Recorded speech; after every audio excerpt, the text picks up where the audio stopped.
Hello दोस्तों, तो आज हम शुरू करने जा रहे हैं आपका चैप्टर नंबर 2 जिसका नाम है क्या हमारे आसपास के पदार्थ शुद्ध हैं। तो आपके चैप्टर की जो हेडिंग जो है वही बड़ी खतरनाक सी है इसके अंदर कि क्या हमारे आसपास के पदार्थ शुद्ध हैं। तो मैं आपको यही बता देता हूं चैप्टर शुरू करने से पहले ही कि हमारे आसपास की कोई भी पदार्थ कभी शुद्ध नहीं है।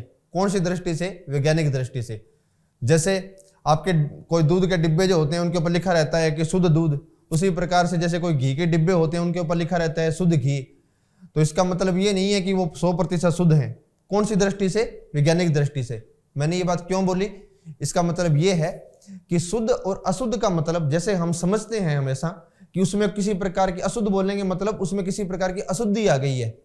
तो यहाँ क्या है कि वैज्ञानिक दृष्टि से जब हम उसको देखेंगे, विज्ञान की दृष्टि से जब हम उसे देखेंगे तो उसके अंदर हम किसी अशुद्धि के हिसाब से ना सोच करके उसमें हम देखेंगे कि यदि उसमें कोई एक से ज्यादा तत्व मिले हुए हैं या एक से ज्यादा यौगिक अगर उसमें है तो वो चीज शुद्ध हो ही नहीं सकती है। जैसे हम देखेंगे दूध के बारे में, तो दूध जो होगा उसमें एक से ज्यादा तत्व उपस्थित होंगे। तो यदि एक से ज्यादा तत्व उपस्थित हैं तो वो शुद्ध हो ही नहीं सकता है। तो वो क्या होगा? हमेशा क्या होगा? एक मिश्रण होगा। तो हम स्टार्टिंग इस चैप्टर की कहां से करेंगे? हम मिश्रण के साथ। तो चलिए शुरू करते हैं मिश्रण को। तो देखिए बच्चों, मिश्रण क्या है? तो मिश्रण क्या है? मिश्रण एक या एक से अधिक शुद्ध तत्वों या यौगिकों से मिलकर बना होता है। तो इसमें क्या होगा कि जो तत्व या यौगिक जो होंगे वो क्या होंगे? खुद शुद्ध होंगे। यदि लेकिन वो या दो से अधिक यदि मिल जाएंगे तो वो शुद्ध नहीं रह सकता, क्योंकि शुद्ध तो वही चीज होगी जब उसमें क्या हो कि सारी चीज जो है वो एक समान हो या एक ही चीज से वो मिलकर बनी हो। तो लेकिन मिश्रण क्या होगा? मिश्रण होगा, मिश्रण एक या एक से अधिक शुद्ध तत्वों या यौगिकों से मिलकर बना होता है। एक और ध्यान से देखिएगा, यहां पर दो शब्द आए हैं। एक तो आया है यहां पे तत्व और एक आया है यौगिक। इसका क्या मतलब है? जैसे बच्चों मैं आपको यहां बताता हूं कि हम जब जल के अंदर जब हम चीनी को मिलाते हैं, जल में जब हम चीनी को मिलाते हैं तब यहां जो मिश्रण तैयार होगा वो जल और चीनी का मिश्रण तैयार होगा। ये होगा मिश्रण। जल जो होता है इसका जो रासायनिक सूत्र जो होता है इसको हम बोलते हैं H2O। जल का रासायनिक सूत्र क्या होता है? H2O। इसी प्रकार से जो चीनी जो होती है वो बनी होती है ग्लूकोज की, और ग्लूकोज जो होता है उसका रासायनिक सूत्र होता है C6H12O6। तो देखिए बच्चों, ये जो H2O जल जो है और चीनी जो ग्लूकोज है C6H12O6, ये मैं सिर्फ बात करूं H2O की, तो ये H2O जो है वो कहलाता है एक यौगिक। H2O क्या कहलाता है? एक यौगिक। इसी प्रकार से ये जो ग्लूकोज जो है ये भी क्या कहलाता है? एक यौगिक। तो यहां क्या हुआ कि दो यौगिक जब आपस में जब मिले हैं तो उन्होंने क्या काम किया? जल और चीनी का एक मिश्रण तैयार किया है। और अब ये यौगिक जो होते हैं वो मिलकर बने होते हैं तत्वों से। जैसे इसमें यौगिक है H2O और H2O जो है वो दो तत्वों से मिलकर के बना है। कौन कौन से तत्व हैं इसके अंदर? एक तो है हाइड्रोजन और एक है ऑक्सीजन। तो इसके अंदर तत्व कौन कौन से हैं? इसमें तत्व होंगे दो, हाइड्रोजन और ऑक्सीजन। तो इस प्रकार से तत्वों से यौगिकों का निर्माण होता है और यौगिक आपस में मिलकर के किसका निर्माण करते हैं? मिश्रण का। यही आपकी परिभाषा में बताया गया है कि मिश्रण एक या एक से अधिक शुद्ध तत्वों या यौगिकों से मिलकर बना होता है। अगला, मिश्रण जो है वो कितने प्रकार का हो सकता है? तो मिश्रण जो होता है वो दो प्रकार का होता है। एक होता है समांगी मिश्रण और एक होता है विषमांगी मिश्रण। समांगी मिश्रण कौन सा मिश्रण होता है? समांगी मिश्रण वो मिश्रण होता है जिसमें मिश्रित मिश्रण के सभी कण एक समान रूप से फैले हों। ऐसे मिश्रण को हम समांगी मिश्रण कहते हैं। यदि किसी द्रव के अंदर या किसी वस्तु के अंदर यदि सभी कण एक समान रूप से किसी मिश्रण में यदि फैले हुए नहीं हैं तो उसको हम कहेंगे विषमांगी मिश्रण। तो कौन कौन से मिश्रण के कितने प्रकार होंगे? दो प्रकार के कणों की एक रूपता के हिसाब से होंगे दो प्रकार। कौन कौन से? एक होगा समांगी मिश्रण और दूसरा कौन सा होगा? विषमांगी मिश्रण। आगे देखते हैं। आगे हम देखेंगे अब यहां से कि जो मिश्रण जो है जो हमने देखे हैं समांगी मिश्रण और विषमांगी मिश्रण, इनसे अन्य किस प्रकार से अलग अलग मिश्रण तैयार किए जा सकते हैं। इसमें हम पहला शुरू करेंगे विलयन के बारे में कि विलयन क्या है। तो विलयन जो होता है, विलयन दो या दो से अधिक पदार्थों का कैसा मिश्रण है? समांगी मिश्रण है। मतलब सभी कण जो होंगे वो पूरे मिश्रण के अंदर एक समान रूप से फैले रहेंगे। आप प्रतिदिन बहुत से प्रकार के विलयन को देखते होंगे, जैसे नींबू जल, सोडा जल आदि विलयन के उदाहरण हैं। तो देखिए, विलयन होने के लिए पहले तो ये शर्त होगी कि वो विलयन होगा जिसके अंदर मिश्रण जो है, ऐसा मिश्रण जो समांगी हो, तो वो कैसा हो सकता है, वो विलयन हो सकता है। जब हम क्या काम करते हैं, जैसे मैंने पानी के अंदर जब हम नींबू को मिलाते हैं, तो पानी और नींबू का जो मिश्रण जो होता है, पानी और नींबू के रस का जो मिश्रण जो होता है, वो कैसा मिश्रण होगा, वो होगा विलयन, क्योंकि उसमें जो सभी कण जो होंगे वो क्या होंगे, एक समान रूप से उसमें पानी में फैल जाते हैं, अर्थात उसमें घुल जाते हैं। उसके बाद में आगे लिखा गया है, किसी विलयन को दो भागों विलायक और विलेय में बांटा जा सकता है। किसी विलयन को दो भागों में बांटा जा सकता है, कौन कौन से, एक तो होगा विलायक, एक होगा विलेय। उदाहरण के लिए चीनी और जल का विलयन एक तरल घोल में ठोस का उदाहरण है। इसमें चीनी विलेय है और जल विलायक है। देखिए, मैं इसको और समझा देता हूं आपको। जैसे क्या होगा कि किसी एक बीकर के अंदर यदि मैं क्या काम करता हूं, इसमें जल लेता हूं और जल के अंदर जब इसमें कुछ मात्रा में जब इसमें चीनी जब मिलाई जाती है, तब जल की मात्रा अधिक है और चीनी की मात्रा कम है। तो अब इस जल के अंदर जब चीनी मिलाई जाएगी, तब क्या होगा कि जल और चीनी का एक विलयन तैयार हो जाएगा। तो इसके अंदर कुल दो चीजें होंगी, एक तो होगी चीनी और एक होगा इसमें जल, और ये टोटल होगा एक इनका विलयन। तो अब इस विलयन को हम दो भागों में बांट सकेंगे। इसको जो चीनी जो इसमें कम मात्रा में मिलाई गई है, इसको हम बोलेंगे विलेय। क्या बोलेंगे इसको बोलेंगे विलेय। और जो जल जो होगा, इसको हम बोलेंगे विलायक। तो टोटल विलयन जो होगा, उसको हम कुल कितने भागों में बांट सकते हैं, दो भागों में, एक तो विलेय और दूसरा कौन सा, विलायक। आगे देखते हैं विलयन के कौन कौन से गुण हो सकते हैं। तो विलयन जो होता है वो कैसा मिश्रण होता है, समांगी मिश्रण, जो हमने इसकी परिभाषा में ही देखा है। अगला, विलयन के कण व्यास में 1 नैनोमीटर से भी छोटे होते हैं, इसलिए ये आंख से दिखाई नहीं देते। अर्थात जब आप चीनी को जब आप जल में पूरी तरह से घोल लेते हैं और उसके बाद में आप चीनी के कणों को जब आप देखने की कोशिश करते हैं, तो वो कण आपको दिखाई नहीं देते। क्यों? क्योंकि उन कणों का जो आकार जो है वो 1 नैनोमीटर अर्थात 10 की पावर -9 मीटर से भी कम हो जाता है। तो ऐसे इतने छोटे कणों को आंखों द्वारा नहीं देखा जा सकता। तो ये होता है कि इसके कण जो इतने छोटे हो जाते हैं कि आंखों से दिखाई नहीं देते। अपने छोटे आकार के कारण विलयन के कण प्रकाश की किरणों को फैला नहीं सकते हैं, जिसके कारण विलयन में प्रकाश का मार्ग दिखाई नहीं देता। अर्थात जो विलयन जो होगा उसमें जब कण बहुत ज्यादा छोटे होंगे, तब ये क्या काम करेंगे कि इससे यदि कोई प्रकाश गुजारा जाएगा तो इतने छोटे कण जो हैं प्रकाश की किरणों को फैला नहीं सकेंगे। अगर ये प्रकाश की किरणों को फैला नहीं सकेंगे तो प्रकाश के मार्ग को नहीं देखा जा सकता। प्रकाश के मार्ग को तभी देखा जा सकता है जब प्रकाश की किरणें फैल जाती हैं। तो इसमें इतने छोटे कण जो होंगे वो क्या काम करेंगे, वो प्रकाश का जो मार्ग जो होगा, प्रकाश की जो दिशा जो होगी, प्रकाश को फैला नहीं सकेंगे। तब क्या होगा कि उसका मार्ग जो होगा वो भी हमें दिखाई नहीं देगा। अगला, छानने की विधि द्वारा विलय के कणों को विलयन में से पृथक नहीं किया जा सकता। विलयन को शांत छोड़ने पर भी विलय के कण नीचे नहीं बैठते, अर्थात विलयन स्थायी है। इसका अर्थ यह है कि जब भी आप विलयन जो होता है उसको यदि क्या काम करें, आप कुछ समय के लिए छोड़ दें। जैसे हम क्या काम करते हैं कि पानी के अंदर जैसे मान लीजिए नमक हमने मिलाया और उसके बाद में उसको हम कुछ देर के लिए यदि छोड़ भी देते हैं, तो ऐसा नहीं होता कि जो नमक जो है वो कुछ समय बाद पानी में नीचे बैठ जाएगा। नमक जो है वो पानी में घुला हुआ ही रहता है। तो इसका मतलब ये है कि ऐसा विलयन जो होगा वो क्या होगा, स्थायी होगा। तो ये थे विलयन के कुछ गुण। आगे देखते हैं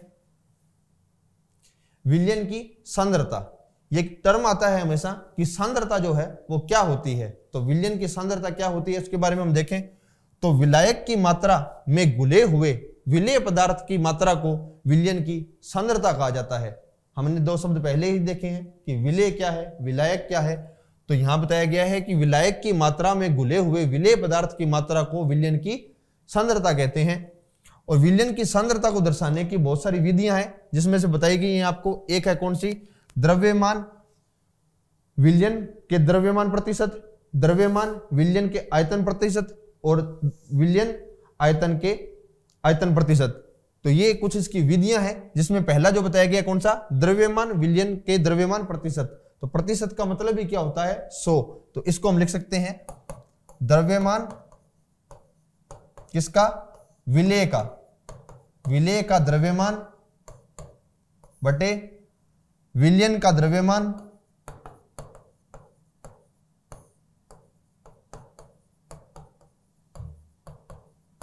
गुणा 100। तो ये क्या हो जाएगा कि द्रव्यमान विलयन का द्रव्यमान प्रतिशत। तो ये किस प्रकार से निकाला जाता है, विलेय का द्रव्यमान बटे विलयन का द्रव्यमान गुणा 100। जैसे मैं आपको उदाहरण के रूप में बताऊं, जैसे क्या काम किया कि हमने 100 ग्राम कहीं जल लिया है, क्या लिया है, 100 ग्राम जो है वो जल लिया है, और इस 100 ग्राम जल के अंदर यदि हम 10 ग्राम इसमें यदि हम चीनी ऐड कर देंगे, 10 ग्राम यदि हम इसमें क्या काम करेंगे, 10 ग्राम यदि हम इसमें चीनी ऐड कर देंगे, तो यदि पूछे कि सांद्रता जो है वो कितनी हो जाएगी, तो क्या होगा कि टोटल विलयन जो है, टोटल विलयन कितने का हो जाएगा, 100 + 10 अर्थात 110 ग्राम। ये हो गया है टोटल विलयन। और यहां पूछा जाएगा यदि सांद्रता, तो सांद्रता कुल कितनी हो जाएगी, विलेय का द्रव्यमान बटे विलयन का द्रव्यमान गुणा 100। तो यहां विलेय जो है वो है चीनी, तो विलेय चीनी का द्रव्यमान कितना है टोटल 10, और टोटल विलयन जो हुआ है वो हुआ है 110 ग्राम का। तो विलयन का द्रव्यमान कितना हुआ, 110 ग्राम इंटू 100। तो ये क्या हो जाएगा आपका विलयन की सांद्रता। तो विलयन की सांद्रता जो है वो क्या होती है, विलायक की मात्रा में घुले हुए विलेय पदार्थ की मात्रा को हम क्या कहते हैं, विलयन की सांद्रता, और उसको इस प्रकार से निकाला जाता है। आगे देखते हैं निलंबन। जैसे हमने पढ़ा कि मिश्रण का पहला प्रकार, जैसे जिसमें हमने पढ़ा विलयन के बारे में, उसी प्रकार से मिश्रण जो है वो एक प्रकार का और होता है जिसको हम कहते हैं निलंबन। तो मिश्रण का एक और प्रकार कौन सा हो सकता है, निलंबन। तो निलंबन के बारे में देखते हैं। निलंबन एक विषमांगी मिश्रण है। जैसे हमने देखा था विलयन के अंदर कि विलयन जो था वो एक समांगी मिश्रण था, उसी प्रकार से निलंबन जो है वो कैसा मिश्रण है, वो है एक विषमांगी मिश्रण। इसमें विलेय पदार्थ के कण घुलते नहीं हैं, जबकि माध्यम की समष्टि में निलंबित रहते हैं। ये निलंबित कण आंखों से देखे जा सकते हैं।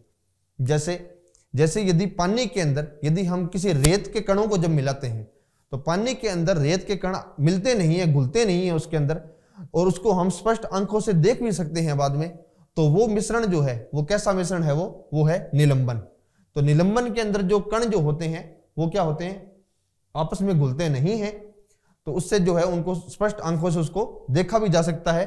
तो इसको हम बोलेंगे निलंबन। और निलंबन के भी कुछ गुण होते हैं। जैसे पहला, यह कैसा मिश्रण होगा, विषमांगी मिश्रण। जैसे मैंने आपको बताया कि जो पानी में जब हम रेत को मिलाएंगे तो रेत के कण जो होंगे वो सारे तलहटी में बैठ जाते हैं, अर्थात ऊपर जो है वो पानी कुछ अलग रहेगा, और नीचे जो है वो पानी के अंदर कुछ कण जो है वो इधर उधर उसमें घूमते रहेंगे। तो इसका मतलब ये है कि पूरा मिश्रण जो है वो एक समान रूप में नहीं है, और एक समान रूप में अगर पूरा मिश्रण नहीं है तो उसको हम बोलेंगे विषमांगी मिश्रण। तो निलंबन जो होता है वो कैसा मिश्रण होता है, विषमांगी मिश्रण। यह कण आंखों से देखे जा सकते हैं स्पष्ट। यह निलंबित कण प्रकाश की किरण को फैला देते हैं। यदि प्रकाश की किरण को फैला देते हैं तो प्रकाश का मार्ग जो है वो भी दृष्टिगोचर हो जाता है, अर्थात उसे देख सकते हैं। जब इसे शांत छोड़ देते हैं तब यह कण नीचे की ओर बैठ जाते हैं, अर्थात निलंबन अस्थायी होता है। जैसे हमने देखा था विलयन के अंदर, तो विलयन के अंदर यदि विलयन को कुछ समय के लिए छोड़ दिया जाता है तो जो कण है वो नीचे नहीं बैठते, तो वो विलयन जो था वो कैसा मिश्रण था, वो था स्थायी मिश्रण। और यहाँ क्या हो रहा है, यहाँ पर ये कण जो हैं वो नीचे की तरफ बैठ जा रहे हैं कुछ समय के बाद में, अर्थात ये मिश्रण जो होगा वो किस प्रकार का हो जाएगा, अस्थायी मिश्रण। छानन विधि द्वारा इन कणों को मिश्रण से पृथक भी किया जा सकता है। जैसे मैंने आपको बताया कि जब पानी के अंदर जब रेत के कण मिलाए जाएंगे तो ये भी हम कर सकते हैं कि बाद में यदि उसको हम छाने अलग से, तो मिट्टी के कण जो है, रेत के कण जो है वो अलग हो जाएंगे और पानी अलग हो जाएगा। तो ये थे निलंबन के कुछ गुण। आगे देखते हैं कोलाइडल विलयन। तो देखिए जो इसके बारे में देखिए, कोलाइडल के कण विलयन में समान रूप से फैले होते हैं। निलंबन की अपेक्षा कणों का आकार छोटा होने के कारण यह मिश्रण समांगी प्रतीत होता है, लेकिन वास्तविकता में विलयन विषमांगी होता है। इसका मतलब यह है कि जो कोलाइडल विलयन जो है वो जब हम देखते हैं उसको तो देखने में वो हमेशा लगता है कि उसमें सभी कण जो हैं वो एक समान रूप से फैले हुए हैं, अर्थात वो हमें समांगी प्रतीत होता है, लेकिन वास्तविकता के अंदर वो मिश्रण समांगी नहीं होकर के कैसा मिश्रण होता है, वो विषमांगी मिश्रण होता है। जैसे दूध, तो दूध जो है उसको जब हम देखते हैं तो दूध जो हम देखते हैं तो उसमें हमें वो पूरा मिश्रण जो है दूध का वो एक समान दिखाई देता है, लेकिन वास्तविकता के अंदर वो मिश्रण जो है वो एक समान नहीं है, जो हमें आंखों से ऐसा नहीं लगता, लेकिन जब उसे सूक्ष्मदर्शी की सहायता से जब देखा जाता है तब हम देखते हैं कि वो मिश्रण जो है वो एक रूप में नहीं है, अर्थात दूध का मिश्रण जो है वो कैसा है, वो विषमांगी है। तो ऐसा जो मिश्रण जो होता है उसको हम बोलते हैं कोलाइडल। कोलाइडल जो होता है, कोलाइडल के कणों के छोटे आकार के कारण हम इन्हें आंखों से देख नहीं पाते, लेकिन ये कण जो होते हैं वो प्रकाश की किरण को आसानी से फैला देते हैं, अर्थात प्रकाश का जो मार्ग जो है उसको हम आसानी से देख पाते हैं।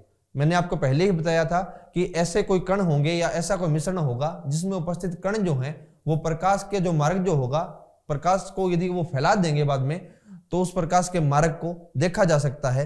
तो कोलाइडल जो होता है इसके कण जो हैं वो इतने छोटे होते हैं, वैसे तो वो आंखों से दिखाई नहीं देते और विलयन जो है हमें एक समांगी मिश्रण की तरह दिखता है, लेकिन जब प्रकाश की जो बात आएगी तब वो इतना तो उनका साइज होता है कि वो प्रकाश की किरणों को आसानी से फैला देते हैं, तो प्रकाश के मार्ग को उसमें देखा जा सकता है। और यदि किसी में प्रकाश की किरणें जब फैलती हैं तो प्रकाश की किरणों को फैलने की जो घटना जो होती है उस घटना को हम क्या कहते हैं, उस घटना को हम कहते हैं टिंडल प्रभाव।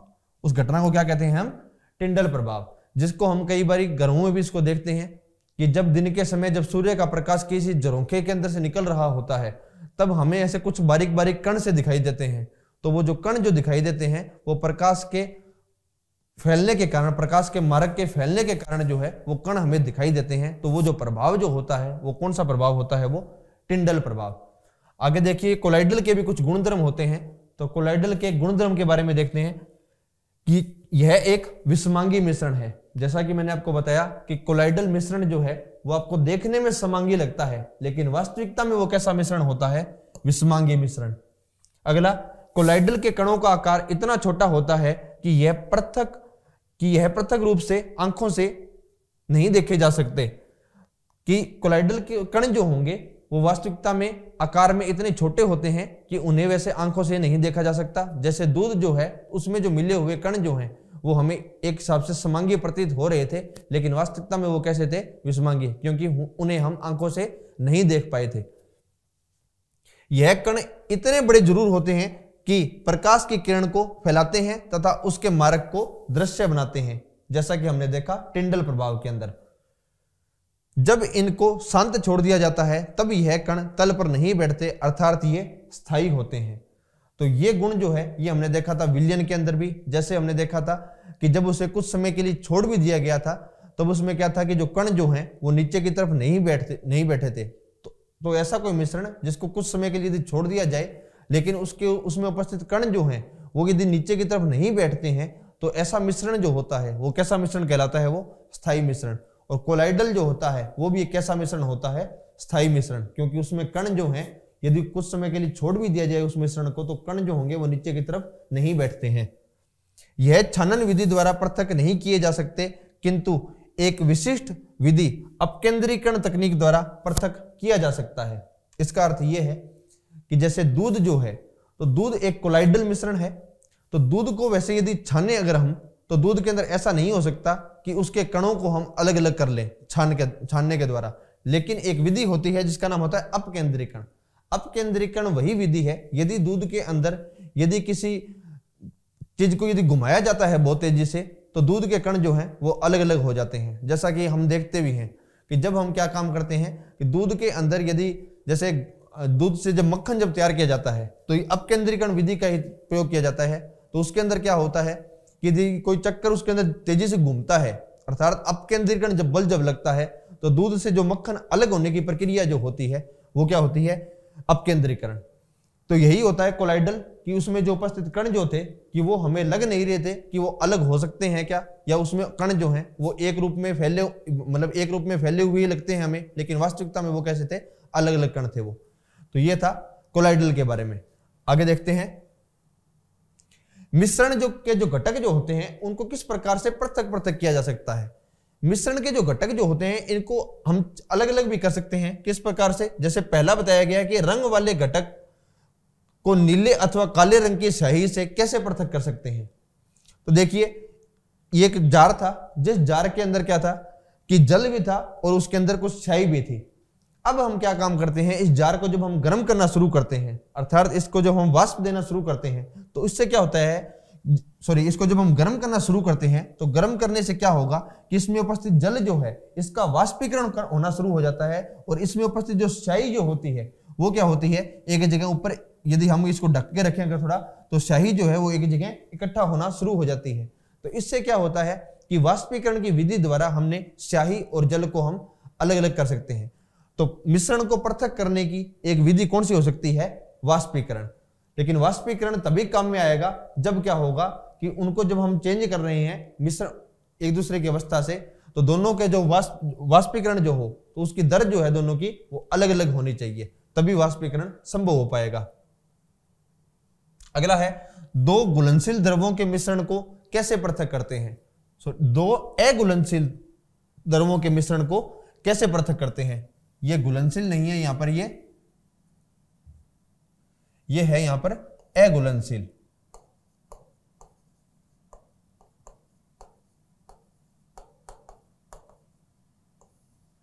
कि दो अघुलनशील द्रवों के मिश्रण को कैसे पृथक करते हैं।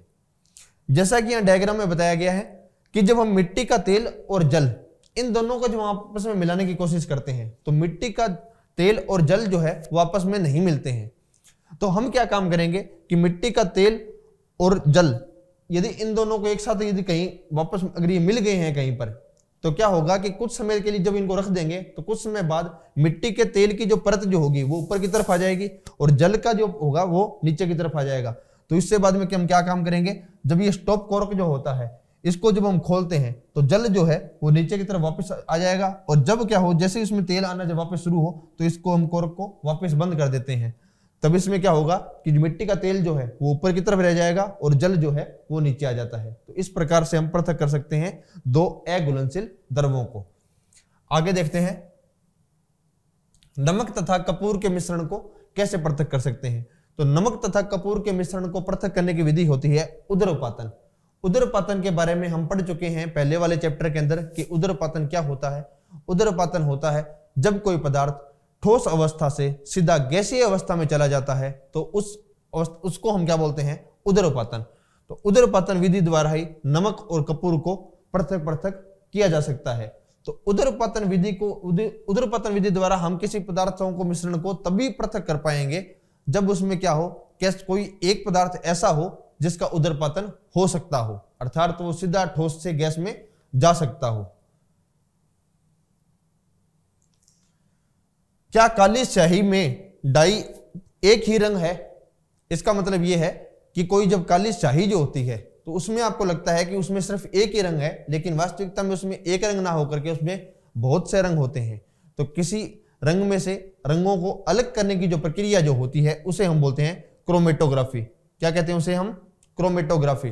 तो क्रोमेटोग्राफी के बारे में यहाँ पे आपको बताया गया है कि जैसे क्या कीजिए, आप एक कागज लीजिए जिस कागज का नाम यहाँ बताया गया है छानक पत्थर। छानक पत्थर एक हिसाब से एक कागज ही होता है जिसमें रंग जो है वो पृथक पृथक अलग अलग दिखाई देते हैं।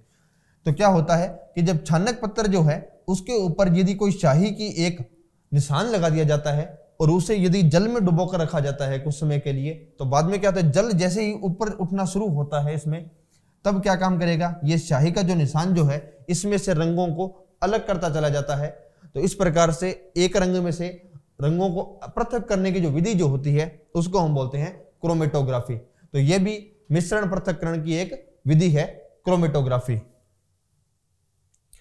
आगे देखिए, दो घुलनशील द्रवों के मिश्रण को कैसे पृथक किया जा सकता है। यदि दो ऐसे पदार्थ हैं जो क्या है पूर्ण रूप से एक दूसरे में घुलनशील हैं और उन्हें यदि हम पृथक करें तो उसे किस प्रकार से पृथक करेंगे, तो उसको पृथक करने के लिए विधि होती है प्रभाजी आसवन।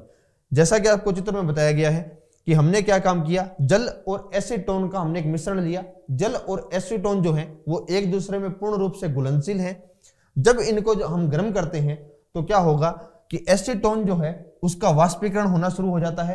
एसीटोन का वाष्पीकरण जल से पहले होगा, तो एसीटोन का वाष्पीकरण जब होगा तो एसीटोन को बाद में हम क्या काम कर लेते हैं, बाद में उसे हम संघनन द्वारा उसको ठंडा करके उससे हम द्वारा लिक्विड प्राप्त कर लेते हैं। तो इस प्रकार से जो है प्रभाज्य आसवन से क्या काम कर सकते हैं, जल और एसीटोन को पृथक कर सकते हैं। तो प्रभाज्य आसवन की विधि तब काम में आएगी जब कोई द्रव एक दूसरे में पूर्ण रूप से क्या हो, घुलनशील हो। एक और विधि होती है पृथक्करण की, जिसका नाम होता है क्रिस्टलीकरण विधि। जैसा कि हम देखते हैं कि जो नमक जो होता है तो उसको यदि जब तैयार किया जाता है, समुद्र के जल से नमक को जब तैयार किया जाता है तो उसमें क्या होता है कि समुद्री जल को कुछ समय के लिए अलग से उसमें रखा जाता है कहीं, तो क्या होता है पानी जो होता है वाष्पीकृत होकर उड़ना शुरू हो जाता है और नमक के कण जो है नीचे बैठ जाते हैं। तो ये जो विधि जो होती है इसको हम बोलते हैं क्रिस्टलीकरण। क्रिस्टलीकरण की विधि से हम शुद्ध क्रिस्टल जो होते हैं वो प्राप्त कर सकते हैं। क्रिस्टलीकरण वह विधि है जिसके द्वारा क्रिस्टल के रूप में शुद्ध ठोस को विलयन से पृथक किया जा सकता है। उदाहरण के लिए समुद्री जल से जो नमक हम प्राप्त करते हैं उसमें बहुत सी अशुद्धियां हो सकती हैं। इन अशुद्धियों को दूर करने के लिए क्रिस्टलीकरण विधि का उपयोग किया जाता है। किसी अशुद्ध नमूने में से शुद्ध कॉपर सल्फेट भी इसी विधि से प्राप्त किए जाते हैं।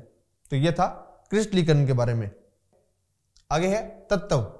जैसा कि मैंने आपको चैप्टर के शुरू में बताया था मिश्रण के बारे में, तभी मैंने आपको तत्व और यौगिक के बारे में बताया है, लेकिन मैं आपको फिर से बता देता हूं कि जैसे हमने एक यौगिक लिया था H2O, तो इसमें जो तत्व जो इसमें थे उसमें तत्व थे दो, एक था हाइड्रोजन और एक था ऑक्सीजन।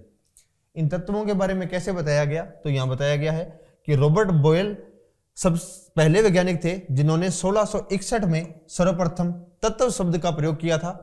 फ्रांस के रसायनज्ञ एंटोनी लोरेंट ने सबसे पहले तत्व की परिभाषा को प्रयोग द्वारा प्रतिपादित किया। उनके अनुसार तत्व पदार्थ का वह मूल रूप है जिसे रासायनिक प्रतिक्रिया द्वारा अन्य सरल पदार्थों में विभाजित नहीं किया जा सकता।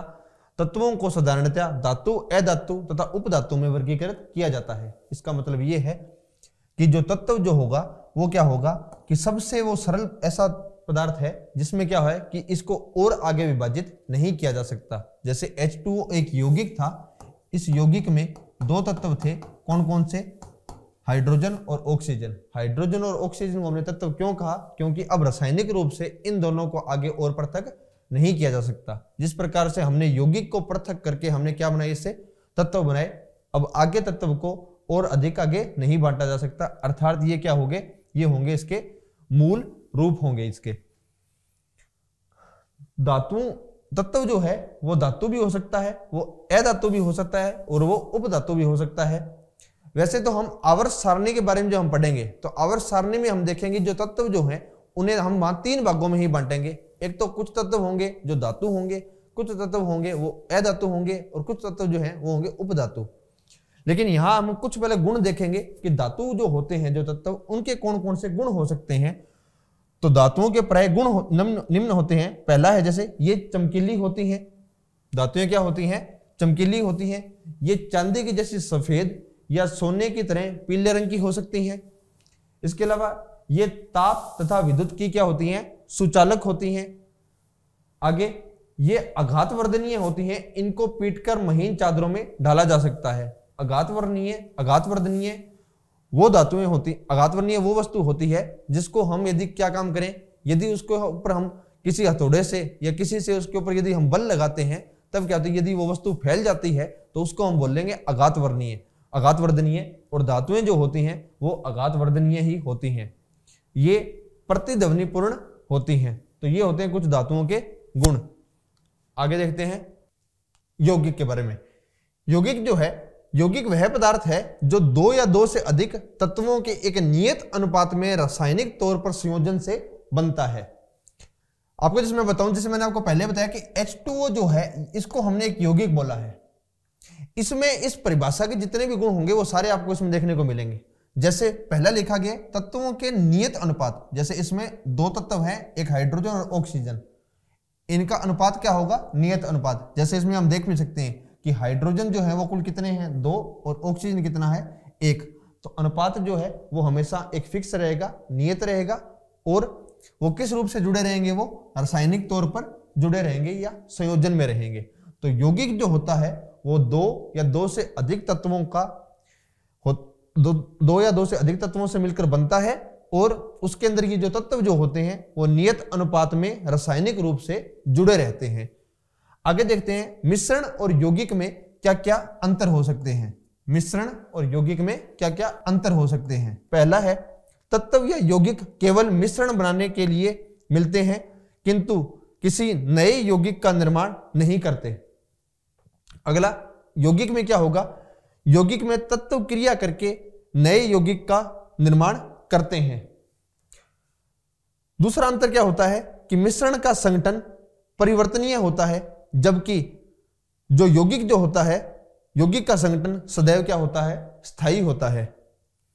मिश्रण उसमें उपस्थित घटकों के गुणधर्मों को दर्शाता है, जबकि यौगिक जो है नए पदार्थ के गुणधर्म पूरी तरह से भिन्न होते हैं।